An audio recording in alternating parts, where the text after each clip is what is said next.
Halo, selamat malam semuanya. Perkenalkan nama saya Putri Diana dengan NIM 22014210449.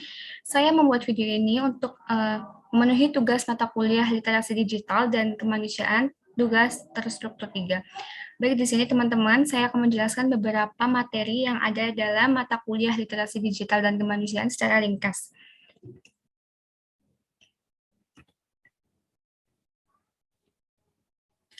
Baik, topik yang pertama akan saya bahas yaitu hubungan manusia dan teknologi. Manusia tidak lepas dari teknologi dalam konsep kebudayaan teknologi, bahkan masuk ke di dalam salah satu bagian dari 7 unsur kebudayaan.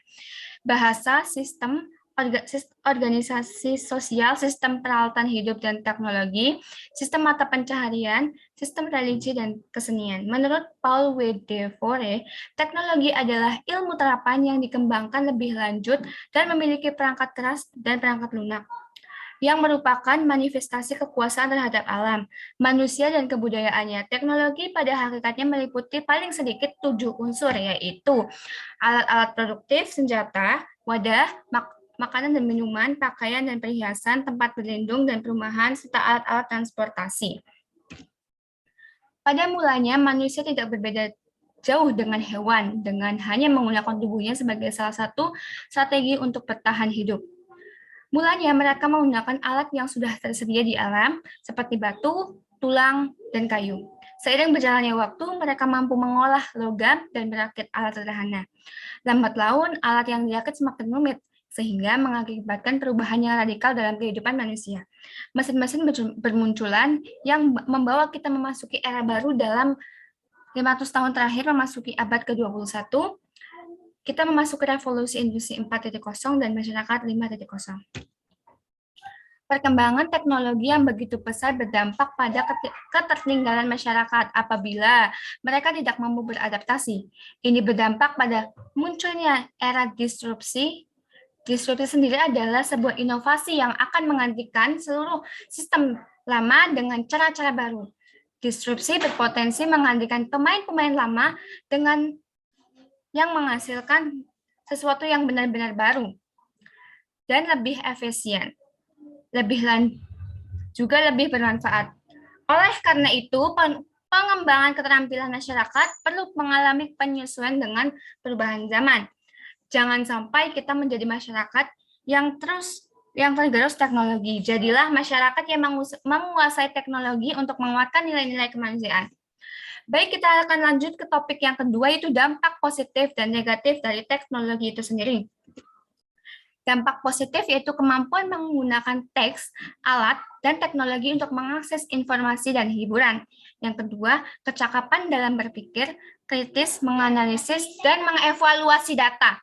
Tiga, mampu mengkomposisikan pesan dalam praktik yang kreatif.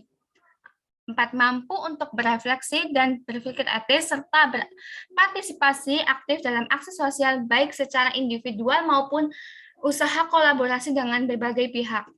Dampak negatif yaitu serangan dunia maya, pencurian informasi dan identitas, manipulasi data digital.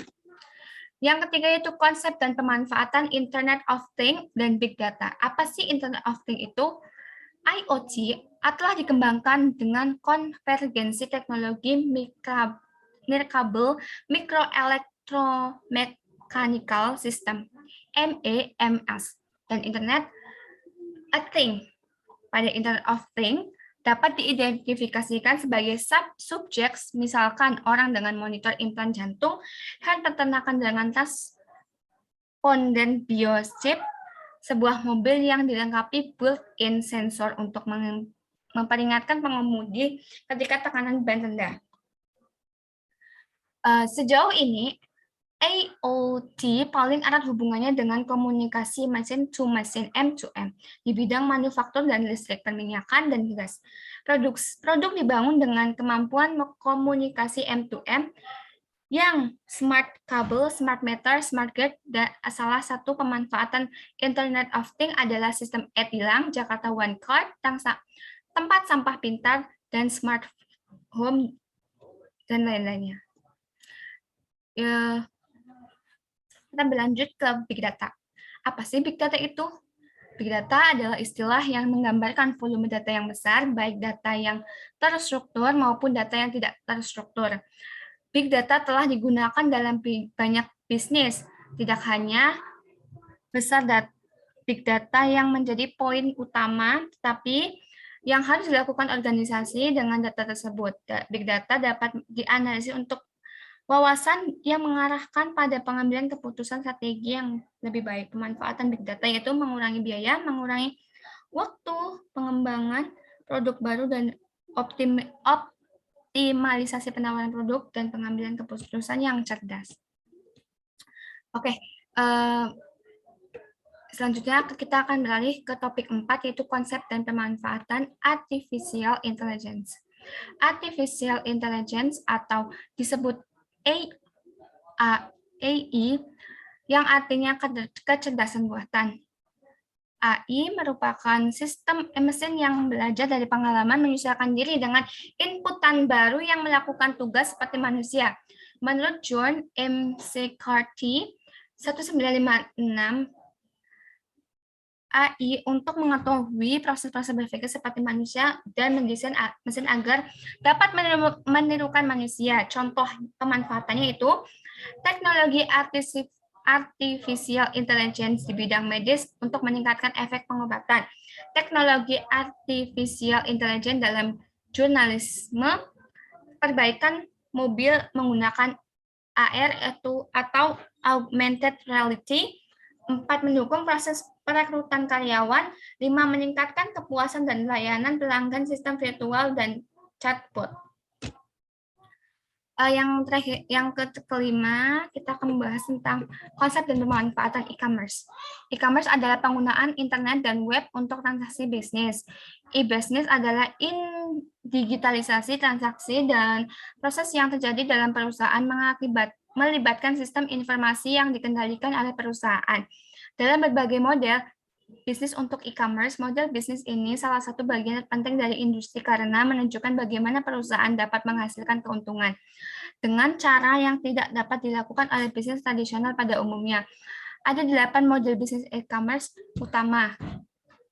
Yang pertama yaitu strategi marketing, strategi pasar, value proposition atau proporsi nilai, revenue model yaitu model pendapatan, manajemen tim manajemen, marketing opportunity, kesempatan pasar, competitive advantage, keunggulan bersaing, competitive environment, lingkungan kompetitif, organizational development, pengembangan organisasi. Yang topik ke-6 adalah etika dunia siber. Dunia digital telah mengubah pola dan metode masyarakat dalam berkomunikasi. Media sosial, masyarakat leluasa mengungkapkan gagasan untuk dapat dibaca oleh orang lain. Pola yang berubah ini kerap dihadang dengan masalah etika. Masalah etika digital berhubungan dengan kepatuhan masyarakat dalam berinteraksi di dunia digital menggunakan media sosial. Melalui beberapa cara berikut ini, kita dapat menggunakan media sosial secara bijak dan tanggung jawab, yaitu 1, jangan asal posting konten. Yang kedua itu perlu detail mencantumkan informasi. Yang ketiga, jaga etika. Yang 4, selalu waspada dan jangan langsung percaya. Lalu, bagaimana cara kita mengatasi berita hoax?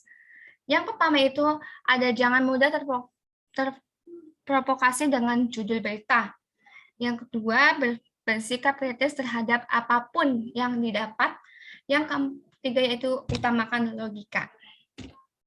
Baik teman-teman, kita akan sampai di materi terakhir, yaitu materi aturan hukum tentang informasi dan transaksi elektronik. Undang-Undang Informasi dan Transaksi Elektronik atau disingkat UU ITE atau Undang-Undang Nomor 11 Tahun 2008 adalah UU yang mengatur tentang informasi serta transaksi elektronik atau teknologi informasi secara umum. Asas pemanfaat teknologi ITE dilaksanakan berdasarkan asas kepastian hukum, manfaat, kehati-hatian, itikat baik, dan kebebasan teknologi atau netral teknologi. Tujuannya yaitu pemanfaatan teknologi informasi dan transaksi elektronik dilaksanakan dengan tujuan untuk satu, mencerdaskan kehidupan bangsa sebagai bagian dari masyarakat informasi dunia. Yang kedua, mengembangkan perdagangan dan perekonomian nasional dalam rangka meningkatkan kesejahteraan masyarakat. Yang ketiga, itu meningkatkan efektivitas dan efisiensi masyarakat publik. Yang keempat, yaitu membuka kesempatan seluas-luasnya kepada setiap orang untuk mengajukan pemikiran dan kemampuan di bidang penggunaan dan pemanfaatan teknologi informasi seoptimal mungkin dan bertanggung jawab.